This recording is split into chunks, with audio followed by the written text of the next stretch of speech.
نحمدہ و نصلی علی رسولہ الکریم، اما بعد فاعوذ باللہ من الشیطان الرجیم، بسم اللہ الرحمن الرحیم۔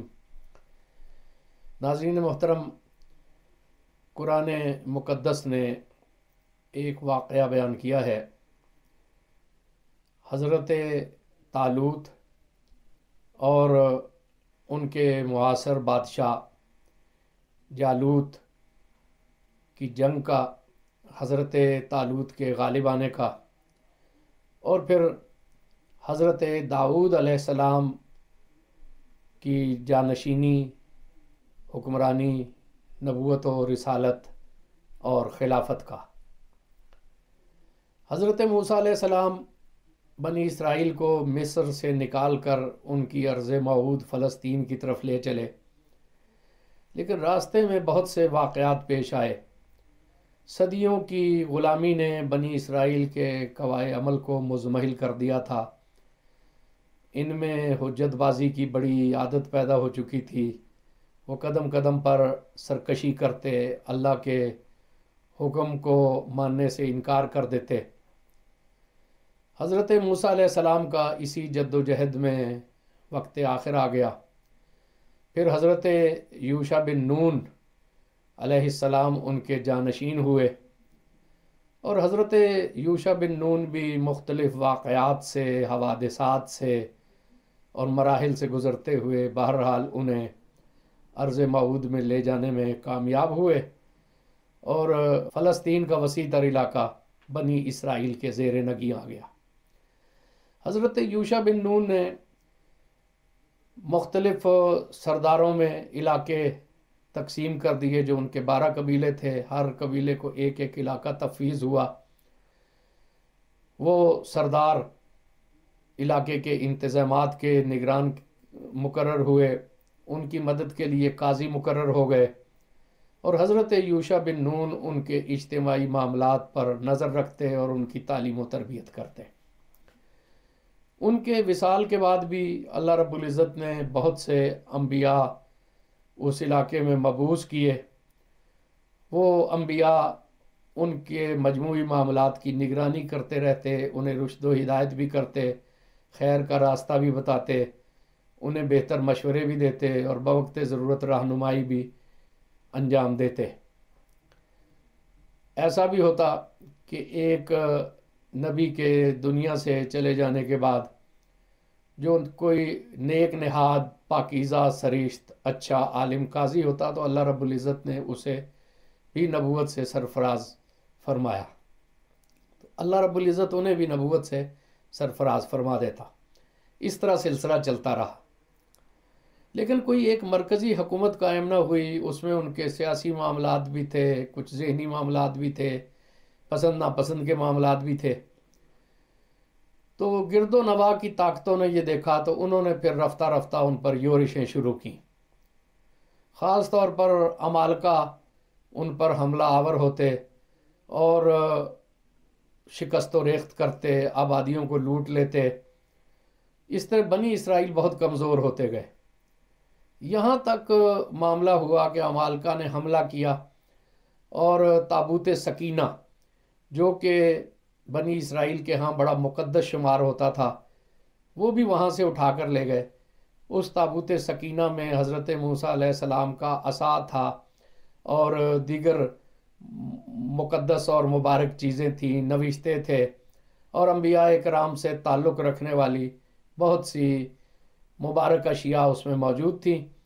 جب بھی کوئی مارکہ ہوتا تو بنی اسرائیل اس تابوت کو آگے رکھ لیتے اور اس کی برکت سے ان کو فتح نصیب ہو جاتی۔ تو جب وہ تابوت بھی ان سے چھین گیا تو ایک عجیب بے سر و سامانی کی کیفیت ہو گئی، افتراق اور انتشار پیدا ہو گیا، اور جب کوئی تالے آزما قوت چاہتی وہاں پہ غارت گری کرتی، اور ان کی مفلوق الحالی میں، افتراق و انتشار میں مزید اضافہ ہو جاتا۔ کافی عرصہ گزر گیا، کم و بیش 350 سال سے زیادہ کا عرصہ گزر گیا حضرت موسیٰ علیہ السلام کے دنیا سے گزرے ہوئے، اور 4 صدی کے قریب پھر اللہ رب العزت نے ایک بڑی پاکیزہ سرشت ہستی کو بھیجا۔ سموئیل علیہ السلام، شموئیل بھی اسے پڑھا جاتا ہے، سموئیل بھی پڑھا جاتا ہے، یہ اصل میں اسماعیل کا ہم معنی ہے عبرانی زبان میں۔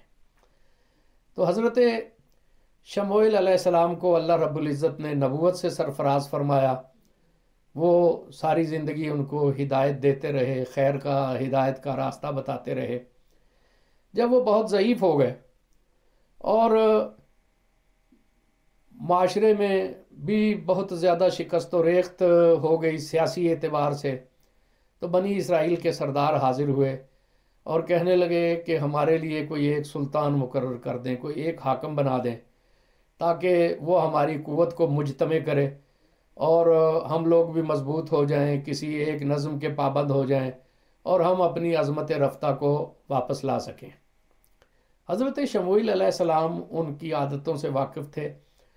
انہوں نے ارشاد فرمایا کہ میں اللہ سے عرض کروں گا، اللہ میری دعا کو قبول بھی فرما لے گا، لیکن تم نے پھر اپنی حرکتوں سے باز نہیں آنا، تم پھر اس میں نقص نکالنے لگو گے۔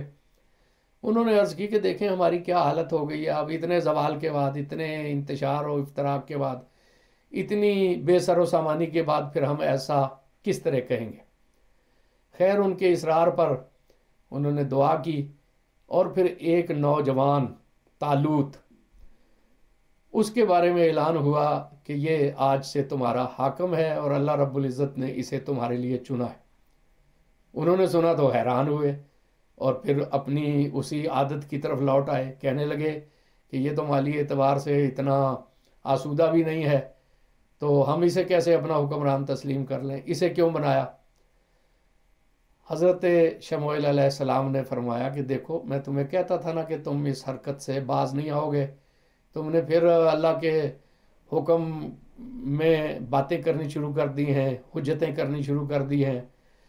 طالوت کو اللہ رب العزت نے اس لیے تم پر مقرر کیا ہے کہ یہ جسم کے اعتبار سے بہت توانا ہے، اس کی ذہنی جسمانی صلاحیتیں بہت اچھی ہیں، اس کے اعصاب بہت مضبوط ہیں، اس کی صورت بڑی خوبصورت ہے، باوقار ہے، یہ مردانہ وجاہت کا ایک شاہکار ہے، اور اس کے ساتھ ساتھ اسے اللہ نے علم دیا ہے، اسے اللہ نے تدبر دیا ہے، اسے اللہ نے حکمت اور دانائی دی ہے۔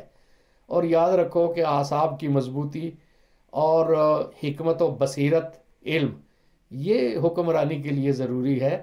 یہ کوئی ضروری نہیں ہے کہ انسان بڑا امیر ہو اور اس کا تعلق کسی بڑے بالادست قبیلے سے ہو۔ اللہ نے یہ معیار مقرر کر دیے اور انسانوں کو بھی کہا کہ اپنے معاشرے سے اپنی حکمرانی کے لیے ایسے افراد کا انتخاب کیا کرو۔ صرف جو ہے یہ نہ دیکھا کرو کہ کس کا تعلق کس خاندان سے ہے، کس کا تعلق جو ہے وہ کس قبیلے سے ہے، کس کا تعلق کس قوم سے ہے، یا کس کے پاس پیسہ ہے یا نہیں ہے۔ یہ اللہ نے حکمرانی کا ایک اسلوب بتا دیا۔